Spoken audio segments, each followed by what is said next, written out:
Eu participo dessas manifestações, e ontem eu estava lá, desde que começaram os pedágios. Infelizmente, a nossa população só acordou para o problema pedágio depois que ele foi instalado.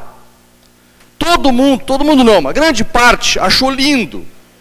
O Estado não funciona, o governo só rouba, os políticos não sei o quê, então vamos privatizar as estradas.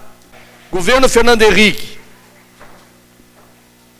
ministro Eliseu Padilha, governadora Ieda Cruzius. Vamos privatizar, não, o governo era Brito, desculpa, o governo era Antônio Brito. A Ieda depois quis fazer algo pior, que era duplicar as estradas e prorrogar os pedágios. O nome do projeto era Duplica RS. Eu lembro que o Olívio Dutra ganhou as eleições e a palavra de ordem colada nos carros era o seguinte: Olívio é o caminho, Brito é o pedágio. Queimaram 4 cabines ontem. Alguns acham que tem que ter pedágio, porque o Estado é muito lento, porque o DAER, porque o DENIT, porque o governo, porque os políticos não funcionam. Não adianta. Tem que ser privado. Tá bem. Outros acham que não. Que transporte tem que ser cuidado pelo Estado. Mas mesmo entre os que aceitam a privatização, não aceitam os valores que cobram aqui. Mesmo aqueles que dizem, não, tá bem, o Estado não vai ter condições de tapar os buracos, de fazer a manutenção. Isso é uma coisa importante dizer. Esses pedágios não são para construir, são para manutenção e conservação. E cobram R$ 75 de um caminhão grande para fazer manutenção, cada vez que ele passa. Então calculem 75 vezes 9 vezes, que é o preço que um caminhão paga vindo de Porto Alegre até o porto e voltar. São 5 para vir e 4 para voltar, vezes 75. Para manutenção, um carro cobra R$ 9 cada vez que passa. Em Santa Catarina estão instituindo pedágios agora, é R$ 1. Aqui é 9. Por trechos bem pequenos. Ontem queimaram as pastas de pedágio. Eu estava lá, tranquilamente, como eu faço já há muito tempo, tranquilo, participando de mais uma manifestação.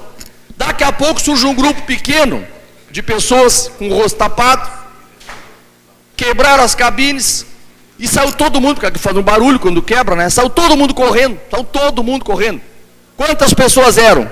Umas 200 pessoas. Qual é o cálculo que eu faço? 4 ônibus com 40 pessoas, quanto é que dá? 160? Tinha muitos carros. A comunidade do Correntes, do Posto Branco, estava lá. Dava muito mais de 200 pessoas. Aí eu pego o jornal de hoje, vejo televisão. Não, foi o MST. A Ecosul mandou uma nota, está publicada nos 2 jornais locais, inclusive com uma passagem ridícula. Olha o que eles dizem aqui, a Ecosul. Temos claro que ações de vandalismo nada tem a ver com questões relacionadas ao pedágio. Tentam desviar o foco, mas desviar do quê? Agora, o que me dá uma certa bronca, para não falar outra palavra, é que por que acusa o MST e não tem a palavra do MST em nenhum jornal? Como é que pode? Foi o MST. O pessoal do MST saiu correndo que nem eu. Mesma coisa. Estava tocando gaita, até aconteceu uma coisa curiosa. Bem na hora que o gaiteiro disse assim, ó, essa manifestação pacífica, quando ele terminou a palavra pacífica, deu um estouro. Bum! Eu olhei para trás, só vi um menino, quebrando uma cabine, e em minutos, aquela quantidade de gente correndo, aquela fumaça preta, que eu tenho fotos, de longe eu parei, fiquei batendo fotos. Saiu todo mundo correndo. Saiu gente com gaita, com caixa de som, mulher correndo para tudo que é lado. Ninguém sabia o que ia acontecer aquilo ali. Um grupo pequeníssimo. Alguns botam aqui mascarados. E ao mesmo tempo acusam o MST, mas vem cá, a polícia não diz que foi MST. Como é que pode? O número de pessoas está errado. Os autores da ação estão errados. A forma como... Aí depois, quando as manifestações se voltam contra a imprensa, eles não entendem por quê. A Rede Globo está fazendo matérias no país afora, com o microfone, sem identificação, com celular, pedindo, mandem imagens, porque eles não se animam mais a ir lá fazer as manifestações. Sabe por quê? Porque sai tudo errado depois. Não eram 80 pessoas, como dizem aqui. Eram mais de 200 e bem mais. Não foi o MST. Para ser o MST, tem que ser uma identificação do fulano, tal, ou então ele se declarar, eu sou do MST. Um grupo, como vem acontecendo pelo país, entrou lá e fez isso. E radicalizou. E a Ecosul consegue botar aqui uma nota, com uma passagem mais do que ridícula. Eu acho que é mais fácil acusar o MST. É mais fácil. Não. Isso aqui está acontecendo graças a um absurdo que é esse pedágio. É um completo absurdo. É um roubo. É uma região assaltada. Assaltada por essa coisa. E com legalidade, infelizmente, né? Porque está tudo lá nos tribunais e tal. Eu também tenho aqui ações na justiça de tudo que é ordem, dizendo que e eles vencem uma e vencem outra e conseguem, inclusive, proibir de manifestar lá na praça. Então tem um manto, pelo menos, né, de legalidade. Mas que é um roubo, que é um assalto, que é uma região sendo saqueada. Ah, isso eles não vão dizer que não.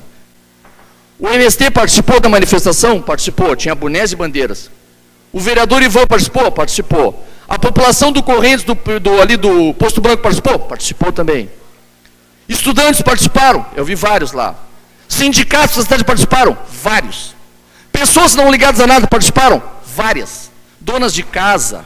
Olha, mais interessante, tem câmeras lá, que filmam tudo num raio longo.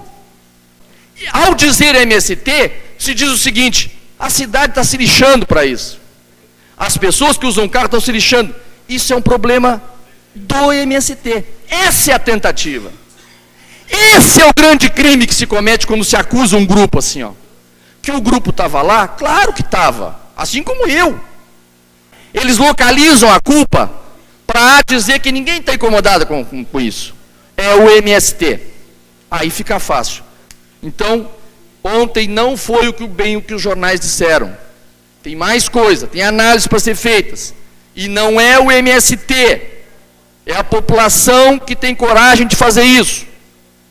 É gente mais o MST. Muita gente. Talvez o MST seja a menor parte desse processo aí.